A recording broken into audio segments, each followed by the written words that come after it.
like, I damn it. okay, this is sad.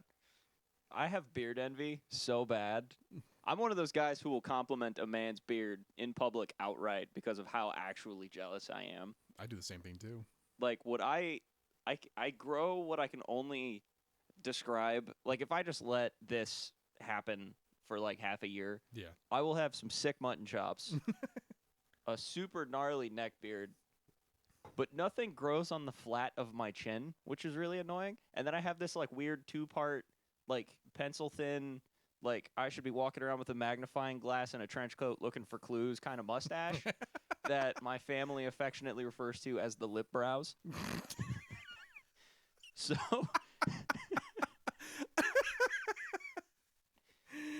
Oh, shit. let's just say if I ever had to be brought into like a police station and they had to identify me and I did it, it'd be very easy to tell who's who. Especially if I don't shave. Because they're going to be like, him, the guy whose mouth looks oddly surprised.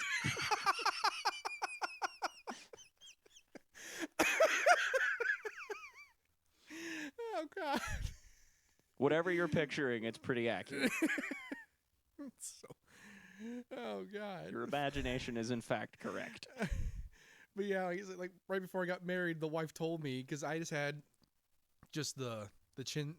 My dad calls it chin music. I don't know why. I have no idea why. I don't know. I have no idea why he calls it that.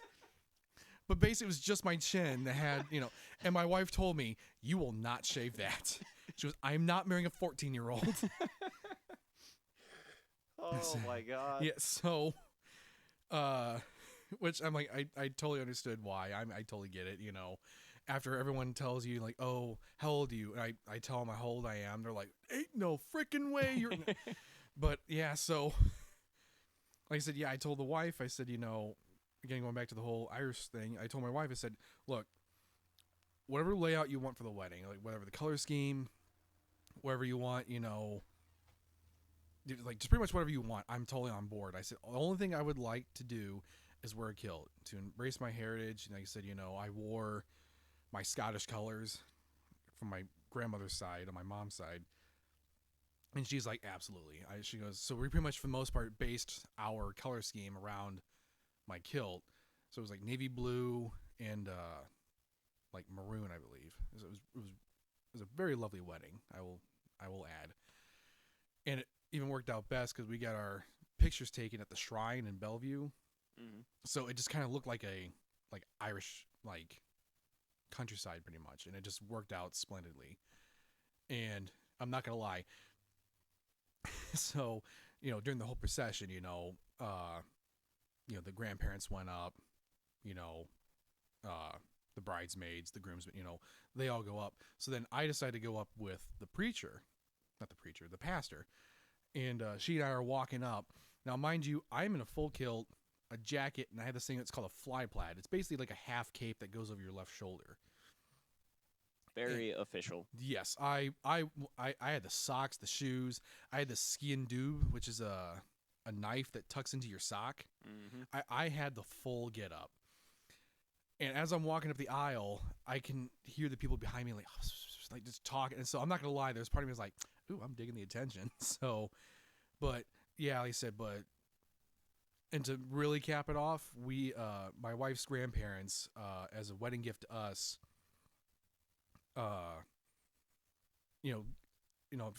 gave us money to hire a bagpiper to play my wife in and to play her out. It'll play us out pretty much. And so I had them, and we said, unfortunately, like I said, my wife, having an agreement vocal, she knew people.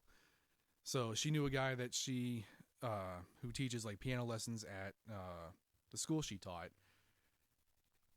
So we met up with him, and he's like, yeah, I went to, I think it's Worcester, right? That has the bagpipe band. I think so. That sounds right. I want to say it's Worcester. Yeah. It sounds like Worcester. Yeah. He's like, heck yeah, I can play for that. I'm like, can you play this song? He's like, oh yeah, absolutely. I'm like, can you slow it down? Because like my wife said, she didn't want to walk up the aisle, like marching or like speeding up. I'm like, can you slow it? And he's like, oh yeah, absolutely. And sure enough, he did. And she's like, okay, I'm game. So talk about, the perfect atmosphere, Mm. pretty much. So everything went off without a hitch. It was a very lovely wedding. Not to brag, but yeah, I wore a kilt to my wedding because I am so Irish. And surprisingly enough, I don't drink Irish whiskey that often. I am a Jack Daniel man and will go to my grave. I actually, not to sound morbid, but at 30 years old, I have my funeral planned out. Because, like I said, I've been to so many funerals. Everything's obviously all, sad, somber, for the most part, as they should be. But, The stereotypes. yeah. So I'm like, I don't want that. I want people to celebrate my life. So, like I said, I have mine planned. And one of the things I told them was, if, at my casket is going to be a big bottle of Jack Daniel whiskey and shot glasses. Mm. And it's going to say, if you are of age, take a shot in my name. I like that idea.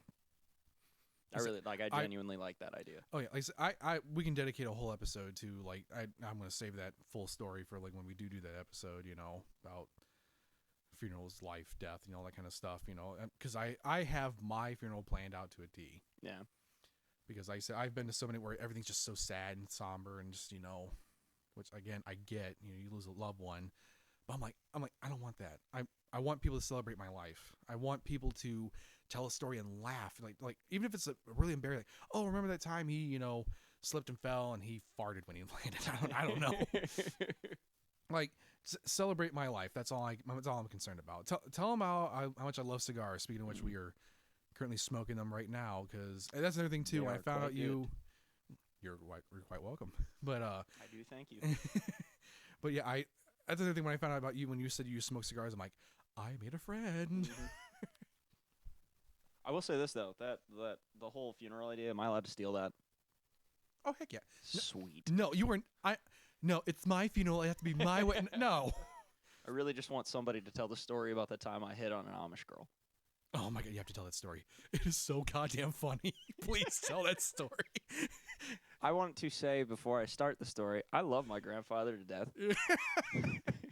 I certainly hope so. I will attribute a good 75 to 80% of my humor was inherited from that side of the family.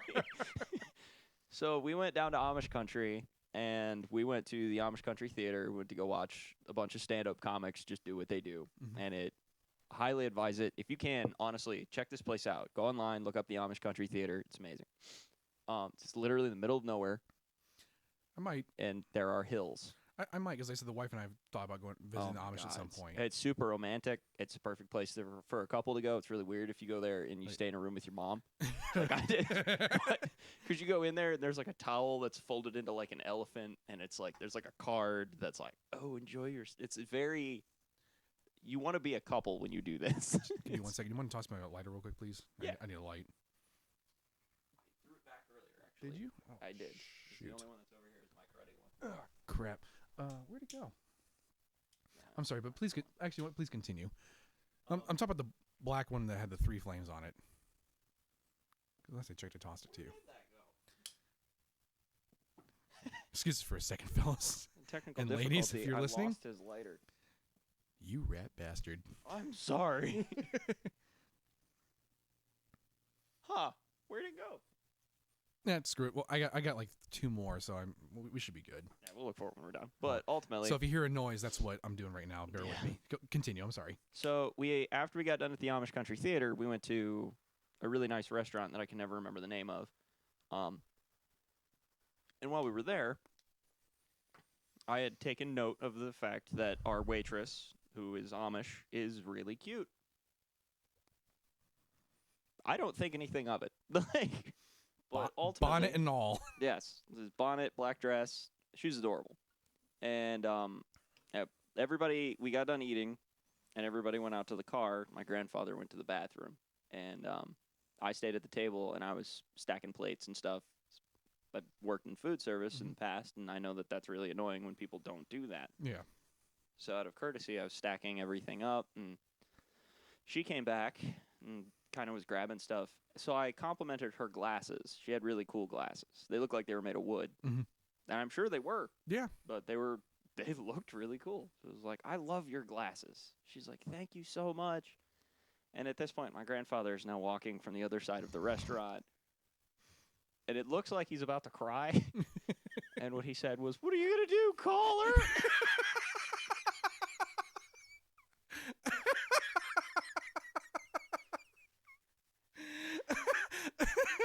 Your grandfather sounds like a totally awesome dude. So that happened. Shit, what would you Ryder? He's got a point.